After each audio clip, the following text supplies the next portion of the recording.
भागलपुर के 0 माइल थाना क्षेत्र स्थित अंबेडकर नगर कॉलोनी में एक नवविवाहिता का शव मिला। मृतक महिला की पहचान गोपालपुर निवासी अरुण पासवान की 25 वर्षीय पुत्री वर्षा कुमारी के रूप में हुई है। जानकारी के मुताबिक वर्षा की शादी 2 वर्ष पूर्व 0 माइल थाना क्षेत्र के अंबेडकर नगर कॉलोनी निवासी संदीप राज से हुई थी। घटना की सूचना स्थानीय लोगों ने 0 माइल पुलिस को दी, जिसके बाद मौके पर पहुंची पुलिस ने महिला के शव को फंदे से उतारकर कब्जे में ले लिया। घटना के बारे में बताया जा रहा है कि गुरुवार की देर रात एक मकान में नवविवाहिता का शव फंदे से लटका मिला। स्थानीय लोगों को घटना की सूचना मिलते ही इलाके में सनसनी मच गई। इधर घटना की सूचना मिलने के बाद मृतक महिला के मायके पक्ष के लोग देर रात भागलपुर पहुंचे। उन्होंने दहेज के लिए प्रताड़ित करने सहित साजिश के तहत हत्या करने का आरोप अपने दामाद पर लगाया है। वहीं पूरे मामले को लेकर 0 माइल थाना अध्यक्ष कौशल भारती ने बताया कि घटना की छानबीन की जा रही है। लड़की के मायके पक्ष वालों ने अपने दामाद और बेटी के ससुराल पक्ष के लोगों के विरुद्ध हत्या का आरोप लगाया है। महिला के पोस्टमार्टम कराने के बाद ही मौत के कारणों का पता चल पाएगा। मामले में जांच जारी है।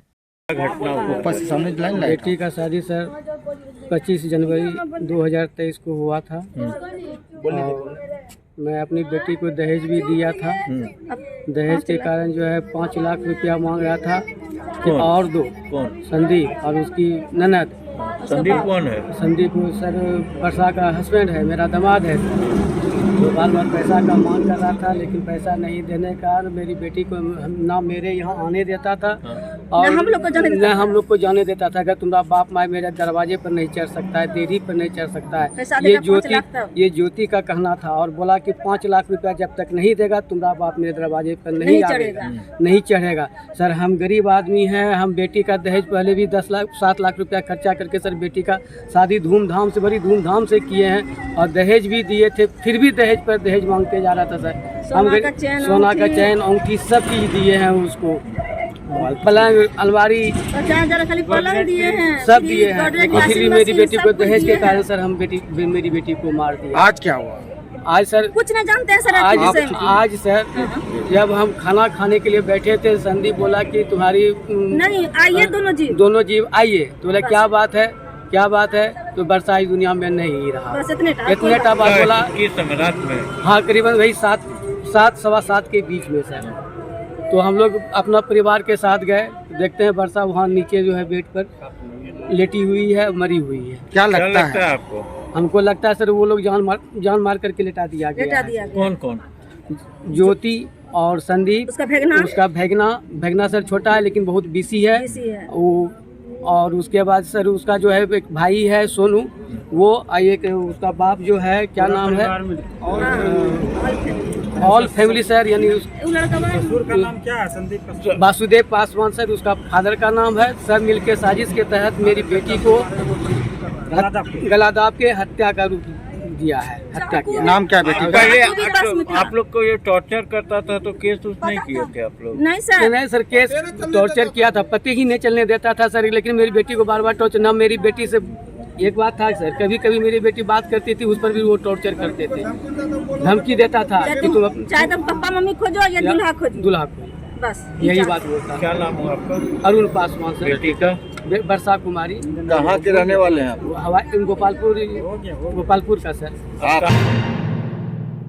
2 दिन पहले साहेबगंज स्थित भूतनाथ मंदिर में आरजेडी के नेता तिरुपति नाथ यादव को एक महिला ने जमकर पीट दिया था और सरेआम कॉलर पकड़ लिया था, जिसके बाद यह वीडियो तेजी से वायरल हुआ था। महिला का आरोप था कि मंदिर परिसर में जो भी महिलाएं व बच्चियां जाती हैं उस पर तिरुपति नाथ यादव और वहां के पुजारी के द्वारा आपत्तिजनक बातें की जाती है, जिससे समाज की महिलाएं काफी आक्रोशित होकर उस पर बरस पड़ी थी। इसी बाबत अपनी सफाई में राजद के प्रदेश सचिव तिरुपति नाथ यादव ने एक प्रेस वार्ता का आयोजन किया। उसमें साफ तौर पर कहा कि महिला द्वारा लगाया गया आरोप बेबुनियाद है। राजद नेता तिरुपति नाथ यादव ने कहा कि भाजपा 2024-25 के चुनाव को महिला के सहारे अपनी चुनावी नैया की बैतरनी पार कराने की कोशिश कर रही है। मुझे और मेरी पार्टी की छवि को धूमिल करने का काम कर रही है, जबकि हमारी पार्टी महिला का काफी सम्मान करती है। वहीं राजद नेता ने कहा कि बाबा भूतनाथ मंदिर में कभी नशेड़ियों व जुआरियों का अड्डा बना रहता था। उस मंदिर परिसर को हम लोगों ने मुक्त कराया और जीर्ण शीर्ण अवस्था में जो मंदिर था उसे सौंदर्यीकृत कर भव्य मंदिर बनाया। अब पूरे शहर में इस मंदिर की चर्चा है, इसलिए कुछ लोगों को शायद यह नागवार गुजरा हो। इसको लेकर एक साजिश के तहत मुझे और मेरी पार्टी को बदनाम करने की साजिश की गई। इसमें भाजपा का सबसे बड़ा रोल है। वहीं उन्होंने कहा कि यह बीजेपी की रची रचाई साजिश है, वो इसमें कभी कामयाब नहीं होगी। जनता सब जानती है, जनता ही इसका जवाब 2024-25 के चुनाव में देगी। देखिए, मैं स्थानीय किसी नेता का नाम नहीं लेना चाहता हूँ, ठीक है, लेकिन अगर उसके बीजेपी के ट्विटर हैंडल से इस वीडियो को अपलोड करके वायरल किया जा रहा है और हमारी पार्टी की छवि को या मेरी छवि को धूमिल करने का प्रयास किया जा रहा है, निश्चित रूप से चुनाव में उसके लाभ के लिए इस तरह का काम किया जा रहा है। महिला के बारे में भी आप लोग पता किए नहीं, हमें पार्टी से जुड़ी नहीं, हमें पता करने की आवश्यकता भी नहीं, क्योंकि हमें पता है कि हम सही हैं और उस वीडियो को देख के भी सारे लोग समझ पा रहे हैं, बिल्कुल स्पष्ट हो जा रहा है। मैं हो या हमारी पार्टी हो, महिलाओं का सम्मान करते हैं, इसलिए हमें उस महिला से कोई लेना देना नहीं। मेरी छवि को धूमिल या मेरी पार्टी के छवि को खराब करने का प्रयास किया है, लेकिन इसलिए मैं आप लोगों को बुलाकर अपनी बात आप सबों के सामने रखने का काम कर रहा हूँ। आपके साथ हुआ ये भाजपा का विपक्षी पार्टी साजिश है क्या? बिल्कुल बिल्कुल, क्योंकि जिस तरह से वीडियो वायरल किया गया, भाजपा की टीम जिस तरह सोशल मीडिया पर या मीडिया में चला, जब उनके ट्विटर हैंडल से ये वीडियो पोस्ट हो रहा है और पूरे देश के स्तर पर हो रहा है, नेशनल न्यूज बन गया, तो इससे प्रमाणित होता है कि आगामी चुनाव में हमारी पार्टी की छवि को बदनाम कर कर इसका राजनीतिक माइलेज वो लोग लेना चाहते हैं। अब क्या कहेंगे आप? उनकी साजिश विफल हो गई, गलत था, गलत प्रमाणित भी हो रहा है। वीडियो को भी देख के लग रहा है पूरे ढंग से प्रायोजित है, क्योंकि कोई भी घटना घटती है अचानक से पूरा वीडियो कोई नहीं बना पाता है। बहुत कम ऐसा देखने को मिलता होगा कि आप पूरा वीडियो जो है किसी भी घटना का देख पाते होंगे, और कंप्लीट वीडियो, मतलब मैंने देखा वीडियो को शुरू से अंत तक, तो पूरा घटना वीडियो। कार्रवाई की मांग करेंगे क्या?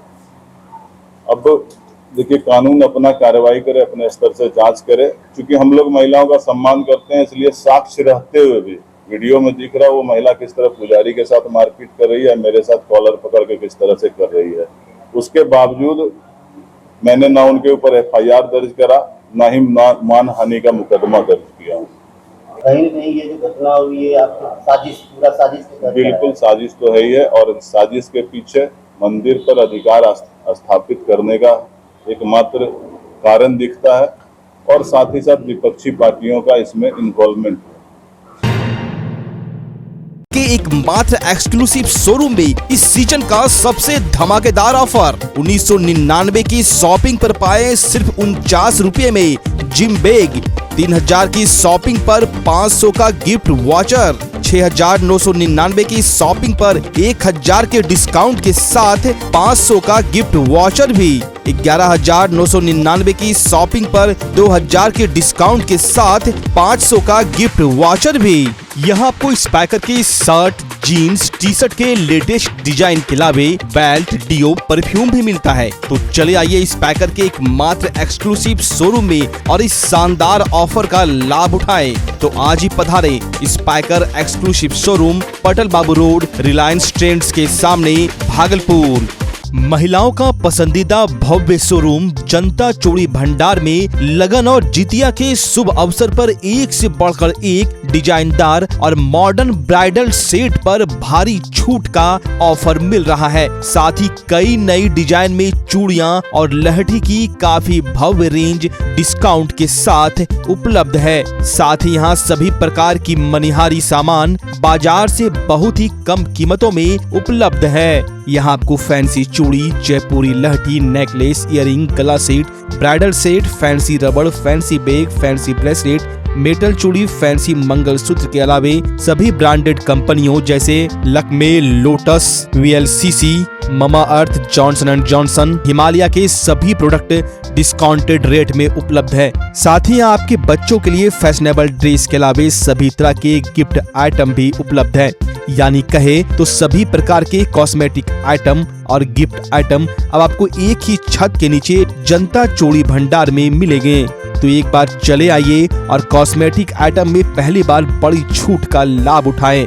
हमारा पता है जनता चूड़ी भंडार, DN सिंह रोड, प्रिया पूजा पायल के बगल में, भागलपुर। लगन के इस मौसम में डी कोर्ट लेकर आया है बम्पर धमाकेदार ऑफर, बाय 2 गेट 4।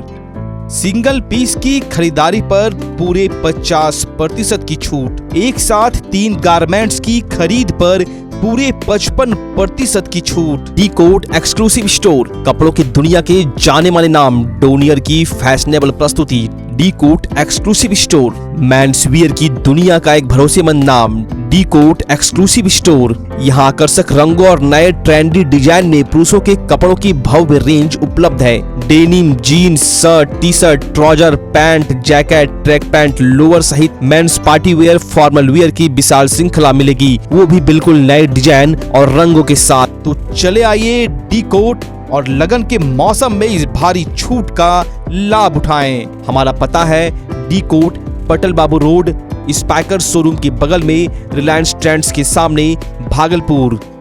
बच्चा जब जन्म लेता है तो कई बार बच्चा तुरंत नहीं रोता है, रोने में देर हो जाता है। ऐसे में बच्चा क्षतिग्रस्त हो जाता है और उसके बचने की संभावना कम हो जाती है। और यदि बचा तो भविष्य में उसमें विकलांगता की समस्या आती है, जिसे CP कहते हैं, जिसका कोई माकूल इलाज नहीं है और ज़िंदगी भर बच्चा विकलांगता से जूझ सकता है। ऐसे में पूरे संसार में कूलिंग थेरेपी का सहारा लिया जाता है। जन्म से ठीक 6 घंटा के अंदर यदि उसको कूलिंग थेरेपी दिया जाए तो उससे उसका CP की समस्या कम होती है और बचने की भी संभावना बढ़ती है। पहली बार बिहार झारखंड में आपके शहर के स्नेह नवजात शिशु बाल सेवा केंद्र में यह मशीन उपलब्ध है। कभी भी ऐसी बात हो कि बच्चा रोने में विलम्ब हो गया तो आप स्नेह नवजात शिशु बाल सेवा केंद्र में जरूर संपर्क करें।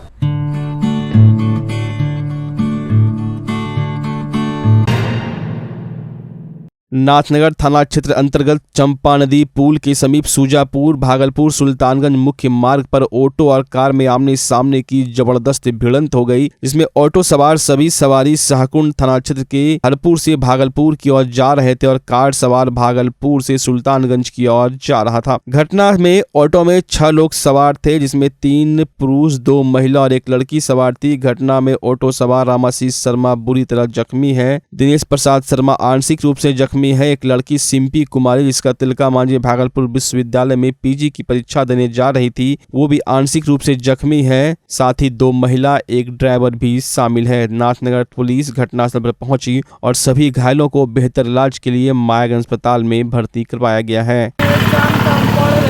जी पता नहीं, शायद आगे से कुछ आया गाड़ी और साइड से टक्कर मार दिया, जोरदार धक्का। आप लोग कितने लोग सवार थे गाड़ी में? हम लोग थे 5 लोग थे और 1 ड्राइवर। कहाँ से आप कहाँ जा रहे हैं? हरपुर से जा रहे हैं नाथनगर। क्या चीज़ का एग्ज़ाम था? PG का टेस्ट। अच्छा, कहाँ में? यूनिवर्सिटी?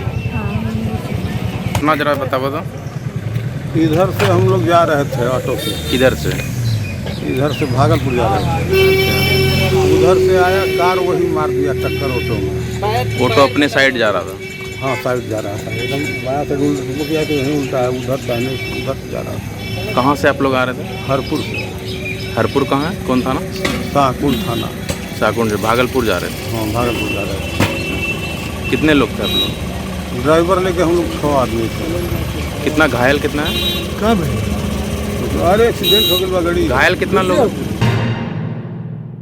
पूरे बिहार में शराबबंदी है। प्रशासनिक पदाधिकारी के कई लोग शराब तस्करों पर नकेल कसने के लिए एड़ी चोटी एक करते दिखते हैं, लेकिन फिर भी शराब तस्कर शराब की तस्करी करने से बाज नहीं आते। ऐसा ही कुछ मामला भागलपुर के बरारी थाना क्षेत्र से सामने आया। भागलपुर के बरारी थाना क्षेत्र स्थित विक्रमशिला सेतु पहुंच पथ पर पुलिस ने अहले सुबह तकरीबन 6 बजे वाहन चेकिंग के दौरान जब एक स्कॉर्पियो गाड़ी को रुकने का इशारा किया तो वो काफी तेज रफ्तार से भागने लगा और और इस स्कॉर्पियो को पास देते हुए सहरसा के डीपीओ एमडीएम की गाड़ी की भी संलिप्तता देखी गई, जिसे खदेड़ कर पकड़ लिया गया। जब स्कॉर्पियो की चेकिंग की गई तो उसमें लगभग 2 दर्जन शराब से भरी कार्टून बरामद हुई। गौरतलब है कि शराब तस्करी करने वाले गैंग के 4 लोगों को हिरासत में ले लिया गया है। गिरफ्तार शराब तस्करों ने बताया कि शराब की यह खेप झारखंड के गोड्डा से सहरसा ले जाई जा रही थी। वहीं पुलिस के लिए एक बड़ा सवाल यह है कि क्या शराब की तस्करी में डीपीओ की भी संलिप्तता या डीपीओ को जानकारी के बिना उसकी गाड़ी से शराब ढोई जा रही थी। सबसे आश्चर्य की बात तो यह है कि डीपीओ की गाड़ी भाड़े पर चलती है, जबकि उस गाड़ी में डीपीओ के नेम प्लेट भी लगे हुए हैं। गिरफ्तार आरोपियों में सहरसा के रहने वाले हर्षानंद, नीरज कुमार, देवराज और राहुल कुमार है। राहुल डीपीओ का ड्राइवर है। वहीं सबसे पूछताछ जारी है। उम्मीद जताई जा रही है कि यह किसी बड़े सरगना का काम है।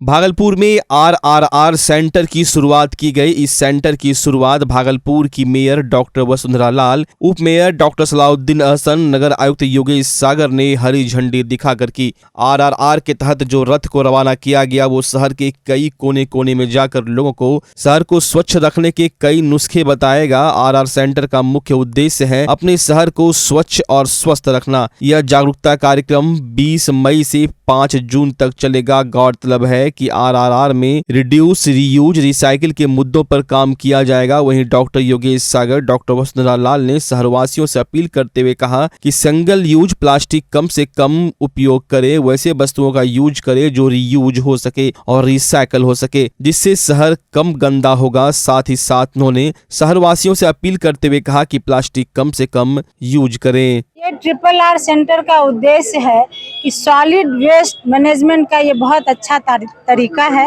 कि इससे जितने भी सॉलिड वेस्ट जनरेट होते हैं तो इन्वायरमेंट पर लोड कम पड़ेगा। हमारे शहर पर जो जितना भी लोड है जो कचरे का, वो लोड कम होगा। आर का मतलब होता है रिड्यूस, पहला आर का मतलब, दूसरे आर का मतलब होता है रीयूज और तीसरे आर का मतलब होता है रिसाइकिल। ऐसा आप काम करें और ऐसा तरीका अपनावें कि जिससे आपका सामान जो है, जो वेस्ट जाता है वो कम हो, रिड्यूस हो, और दूसरा हो कि उसको रीयूज करें। जैसे कोई बच्चे जाते हैं टिफ़िन लेकर के या उनके हस्बैंड कहीं जाते हैं बाहर टिफ़िन लेके, तो उसको जिसको हम रीयूज करते हैं वैसा टिफ़िन बॉक्स में दें। बॉटल खरीदना है तो जिसको रीयूज कर सके वैसा पानी पीने वाला बॉटल खरीदें, और रिसाइकिल करने वाला जो भी प्रोडक्ट हो उसको रिसाइकिल कर सके।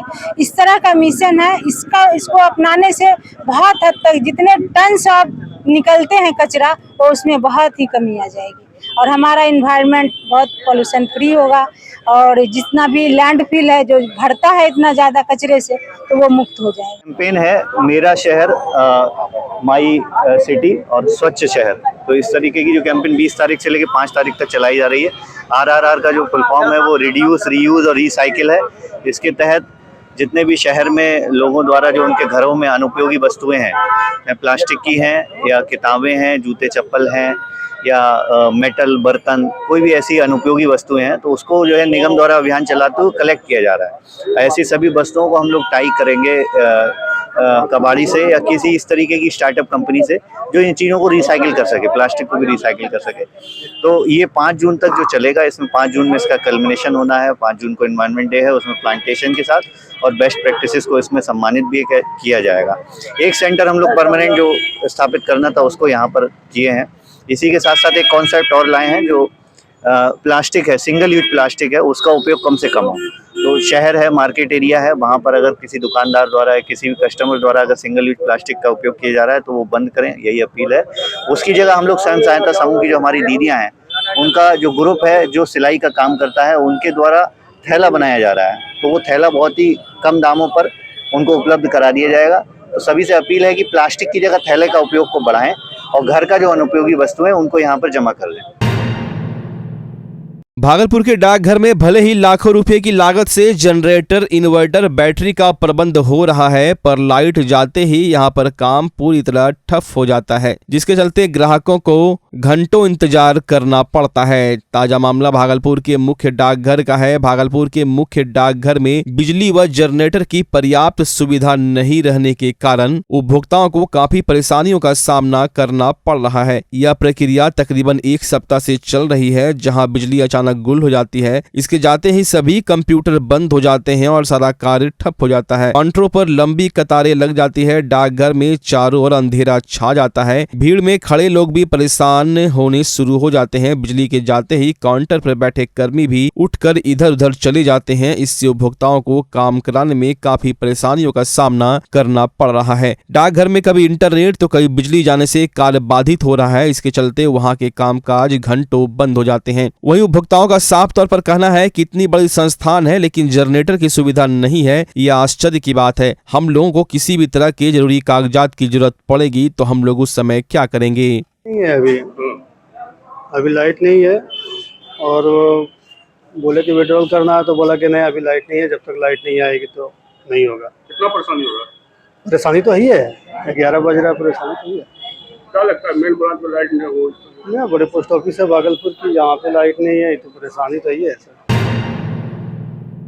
भागलपुर जिले में अपराध का ग्राफ बढ़ता ही चला जा रहा है। आए दिन गोलीबारी की घटनाएं, लूटकांड की घटनाएं, नशीले पदार्थों का अवैध व्यवसाय भागलपुर शहर में फल फूल रहा है। इस पर लगाम लगाने को लेकर भागलपुर जिला पुलिस कई उपाय अपना रही है। कई कांडों का उद्भेदन भी किया गया। कई अपराधी सलाखों के पीछे भी गए लेकिन फिर भी अपराध का ग्राफ नीचे नहीं उतर रहा है। इसको लेकर वरीय पुलिस अधीक्षक आनंद कुमार ने पुलिसिया कार्रवाई में और तेजी लाते हुए फिर से कई कांडों का उद्भेदन किया और कई अपराधियों को गिरफ्तार भी किया। इसको लेकर सिटी एसपी अमित रंजन ने एक प्रेस वार्ता भी रखी। गौरतलब है कि जिले के विभिन्न थाना क्षेत्रों में पिछले 2 माह के अंदर लूट की हुई 4 वारदात का पुलिस ने उद्भेदन कर लिया है, जिसमें चारों घटना में शामिल 10 अपराधियों की जहां गिरफ्तारी की गई, वहीं लूटी गई सामान की बरामदगी के साथ ही साथ एक देसी पिस्तौल, एक जिंदा गोली पुलिस ने बरामद किया है। तिलकामांझी थाना क्षेत्र से 6 मई को एक ट्रक गायब हुई जिसमें 9 टन अमूल ब्रांड का सामान था। जिस मामले में पुलिस ने वैशाली से ट्रक सहित सामान को बरामद कर लिया। वहीं ट्रक लूटने वाले 3 लुटेरे को भी पुलिस ने गिरफ्तार किया है। वहीं औद्योगिक थाना क्षेत्र लोदीपुर थाना और शाहकुंड में हुई लूट का भी पुलिस ने उद्भेदन कर लिया। लगातार हो रही लूट की घटना के बाद पुलिस की कड़ी मशक्कत के बाद लूट की घटनाओं में शामिल अपराधियों की गिरफ्तारी के साथ साथ सामानों की बरामदगी भी पुलिस ने कर ली है। वहीं इस बरामदगी और गिरफ्तारी में city SP Anil Chaudhary, law and order DSP doctor Gaurav Kumar, Tilkamanjhi थाना प्रभारी सुशील राज, औद्योगिक थाना अध्यक्ष कौशल भारती, डीआईयू मिथिलेश कुमार, राजीव सिंह और कई पुलिसकर्मी सहित कई सिपाही मौजूद थे। 12 बजे के टाइम पे सूचना मिला कि एक खगड़िया से का फ़ोन आया कि मेरा लड़का 24 तारीख को निकला था बांका से और खगड़िया जा रहा था और भागलपुर में वो कहीं मिसिंग था। तो सूचना मिलते ही इन्फॉर्म किया गया डीएसपी सिटी और डीएसपी लॉ एंड ऑर्डर को। फिर डीएसपी सिटी द्वारा उसका सूचना को जीआरपी से कंफर्म किया गया और उसका लोकेशन निकाला गया। मोबाइल क्योंकि ऑन था तो लोकेशन निकाला गया तो पता चला कि स्टेशन भागलपुर स्टेशन पर। वहाँ से उस लड़के को रिकवर किया गया और लड़के से फिर पूछताछ किया गया कि क्या हुआ है, मैटर क्या है। तो उसने ये बताया कि वो खगड़िया से चला था और कजरैली के पास वो अमरपुर तक बस से आया। फिर बस से एक कार में बैठता है, उसके जानने वाले लोग थे और उस कार में कजरैली थाने के आसपास 4 बाइक से उस कार को लोग रोकते हैं। 4 लोग थे और उनके पास पिस्टल था और कार को रोकते हैं, कार के अंदर बैठते हैं और उस कार के साथ चले आते हैं। 2 लोगों को किडनैप करते हैं और इस लड़के को वहीं छोड़ देते हैं। फिर ये लड़का वहाँ स्टेशन तक पहुँचता है बस करके और इस तरीके की अपनी कहानी एक बनाई। तो इसके बाद हम क्योंकि मामला संगीन था तो हम लोग ने तुरंत डीएसपी लॉ एंड ऑर्डर को सूचित किया और उनको इसमें इन्वेस्टिगेशन में लगाया। और फिर इन्होंने वहाँ पे लड़के के साथ गए जहाँ पर एक घटना हुई थी। सीसीटीवी फुटेज देखे गए और सीसीटीवी फुटेज में उसकी पुष्टि नहीं हो पाई उस इंसिडेंट की। तो हम लोग को शक हुआ कि ये लड़का सही बोल रहा है कि गलत बोल रहा है। फिर हम लोग ने उस लड़के का ही सीडीआर निकाला, फिर उससे ट्रैक किया कि इसका मूवमेंट क्या है। तो जो वो टाइमिंग बता रहा था कि इतने टाइम वहाँ पे घटना हुआ और इतने टाइम हम स्टेशन पहुँचे, तो वो मिसमैच कर रहा था। तो मिसमैच हुआ तो हम लोग को और शक हुआ। तो हम लोगों ने फिर ढंग से इंट्रोगेशन किया तो पता चला कि ये लड़का फाइनेंशियल फ्रॉड का शिकार था और जिसके तहत इसने अपने फादर का 7 लाख करीबन फाइनेंशियल फ्रॉड में खो दिया। तो उस भय से ये घर नहीं जाना चाह रहा था और ये खगड़िया से अपनी फुआ यहाँ से निकला और भागलपुर स्टेशन पे ही रुका था और मतलब क्योंकि डिप्रेस था इसलिए इस वजह से घर नहीं जाना चाह रहा था और इसी वजह से इसके फादर ने कंप्लेन किया और जब पुलिस को बरामद हुआ तो इसने ये मनगढ़ंत लूट की कहानी हम लोग को बताई। तो मैटर संगीन हम लोग को लगा तो हम लोग बहुत अच्छे से इसमें लगे और फिर बाद में जब मैटर ये डिस्क्लोज हुआ कि पूरा फॉल्स है तो हम लोग ने उससे जो कंप्लेन बता रहा है फाइनेंशियल फ्रॉड की उसको बोला कि अपना कंप्लेन दीजिए, हम लोग उसमें भी कार्रवाई करेंगे और जो भी नीडेड हेल्प होगी हम लोग करेंगे। और जो भी वो तथ्य उसने प्रस्तुत किए थे लूट के वो सारे फॉल्स, ये मतलब हम लोग की तरफ से जो इन्वेस्टिगेशन है CCTV में कुछ नहीं मिला। उसके बाद बस के टिकट्स थे वो बस से ट्रेवल कर रहा था, CDR में मैच नहीं हुआ। तो इस प्रकार जो कल मिस इन्फॉर्मेशन फैली थी कि एक लूट का कांड हो गया वो एकदम सरासर गलत है। किस तरह का फ्रॉड हुआ? कोई लड़का अपहरित भी हुआ है तो वो ऐसा कोई लड़का नहीं, ऐसा कोई लड़का है ही नहीं। वो इसमें मनगढ़ंत पूरी कहानी सर मनगढ़ंत है। जी पूरी कहानी, बस ये सही है कि उसके साथ फाइनेंशियल फ्रॉड हुआ है और क्योंकि उसके बैंक स्टेटमेंट से वो टैली हुआ है। तो किस तरह का फ्रॉड सर? यही कि उसको काम देंगे या उसका पैसा डबल कर देंगे, इस तरीके से उसके साथ फ्रॉड हुआ था। खगड़िया का रहने वाला है, वहीं से उसके साथ 2-3 महीने से लगातार फ्रॉड हो रहा था और वो पैसे दिए जा रहा था उनको। अब उसको लगा कि कैसे रिट्रीव करें, क्या करें, तो ये कांटेक्ट करने की कोशिश करता हुआ उनसे, पर वो लोग नंबर चेंज कर लेते हैं। तो यही डिप्रेस था और भागलपुर स्टेशन पर बैठा हुआ था, लगभग 24 घंटे से बैठा हुआ था और अपने घर वालों को रिप्लाई नहीं कर रहा था। फ़ोन ऑन था, फ़ोन वो लोग कॉल कर रहे थे लगातार, मिस कॉल थे उसके फ़ोन में, उठा नहीं रहा था। इसी कारण उसके फादर ने इन्फॉर्म किया यहाँ पर भागलपुर पुलिस और उन्होंने तुरंत उसको इन्फॉर्म होते ही 1 घंटे में बरामद कर दिया था।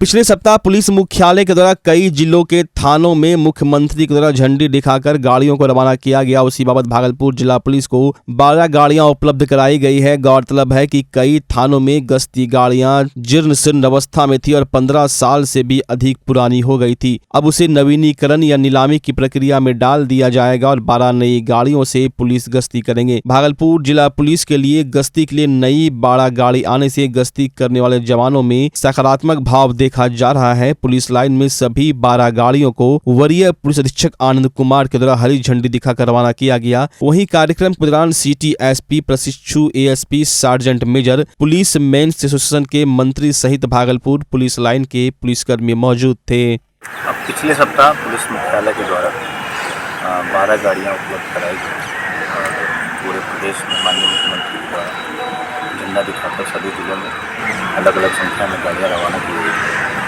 और पिछले 1 सप्ताह में उन गाड़ियों के जो कॉशन लाइट है और उसमें PA सिस्टम लगवा के और 12 थानों में गाड़ियों को अभी रवाना किया गया है।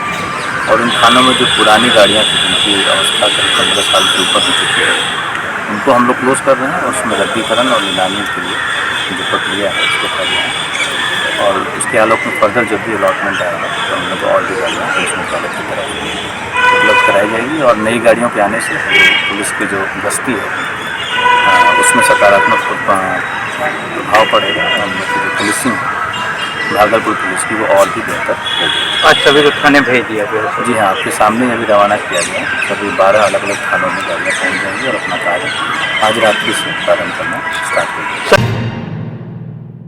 एक तरफ जहां बिहार सरकार शिक्षा नीति में फेरबदल करती दिख रही है, वहीं शिक्षक इससे नाखुश होकर आए दिन प्रदर्शन करते दिख रहे हैं। लगातार माध्यमिक शिक्षक संघ के द्वारा समाहरणालय परिसर में 5वें दिन में धरना का आयोजन किया गया। शिक्षकों की मांग का समर्थन करने के लिए आज जदयू MLC संजीव सिंह भी पहुंचे और शिक्षकों के साथ धरना में बैठकर शिक्षकों को अपना समर्थन दिया। उन्होंने कहा कि सरकार ने जो नियमावली में बदलाव किया है उसे तुरंत निरस्त किया जाना चाहिए और नियुक्ति नियमावली में नियोजन इकाई के द्वारा बहाल शिक्षकों के लिए यह नियमावली गलत बनी है, इसे सरकार को तुरंत निरस्त करना चाहिए। धरना के दौरान काफी संख्या में शिक्षक धरना स्थल पर मौजूद थे। या इस विरोध और सत्याग्रह में भाग लेने के लिए ही आए हैं और आप भी खड़े होकर के सुन रहे होंगे जो सरकार ने नियमावली बनाई है। नियुक्ति नियमावली में नियोजन इकाई द्वारा नियुक्त जो भी शिक्षक अथवा शिक्षिकाएं हैं उनके लिए ये नियमावली गलत बना है, इसको निरस्त करना चाहिए सरकार को। इसी के लिए ये सत्याग्रह हो रहा है। तिलकामांझी भागलपुर विश्वविद्यालय अंतर्गत सुंदरवती महिला महाविद्यालय में आज इंडियन फिलॉसफी डे के उपलक्ष्य में Indian philosophy regional and spirituality पर आधारित एक दिवसीय सेमिनार का आयोजन किया गया। कार्यक्रम सुंदरवती महिला महाविद्यालय के प्रसाल में आयोजित की गई, जिसमें मुख्य अतिथियों द्वारा दीप प्रज्वलन कर इस कार्यक्रम की शुरुआत की गई और Indian philosophy regional and spirituality के कई बिंदुओं पर वक्ताओं ने अपनी बातें रखी। यह कार्यक्रम department of philosophy SM college के द्वारा आयोजित की गई थी। कार्यक्रम के दौरान एसएम कॉलेज के फिलॉसफी विभाग के सभी शिक्षक व छात्राओं ने इसमें शिरकत किया। साथ ही इस विषय में कई शोध के बारे में चर्चा की गई। साथ ही साथ जीवन में इंडियन फिलॉसफी का एक अलग महत्व है, इस पर भी चर्चा की गई।